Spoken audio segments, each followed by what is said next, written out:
Hello అండి, welcome to my channel. ఈరోజు మన ఛానల్లో సింపుల్గా చేదు లేకుండా కాకరకాయ ఫ్రై ఎలా చేయాలో చూద్దాం.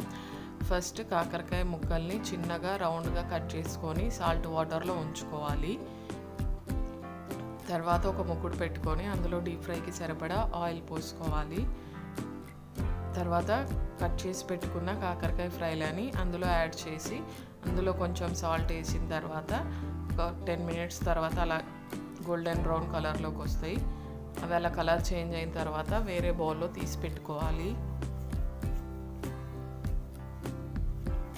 అలాగే ఫస్ట్ పెట్టుకున్న మిగిలిన కాకరకాయ పీసులను కూడా అందులో వేసుకొని కాస్త సాల్ట్ వేసుకోవాలి.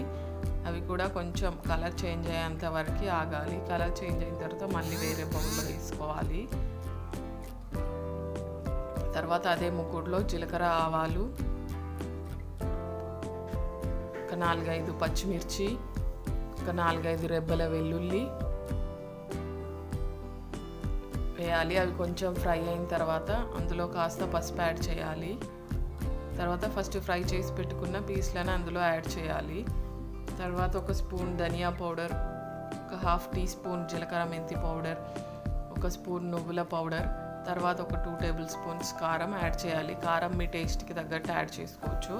సాల్ట్ కూడా చూసుకొని వేసుకోవాలి, ఎందుకంటే ఫస్టే మనం వేసుకున్నాం పీస్లలో, దాన్ని బట్టి సాల్ట్ యాడ్ చేసుకోండి. లాస్ట్కి ఒక నిమ్మ చెక్క అందులో పిండాలి. అంతే, ఎంతో టేస్టీ ఉండే కాకరకాయ ఫ్రై రెడీ. మీరు కూడా ట్రై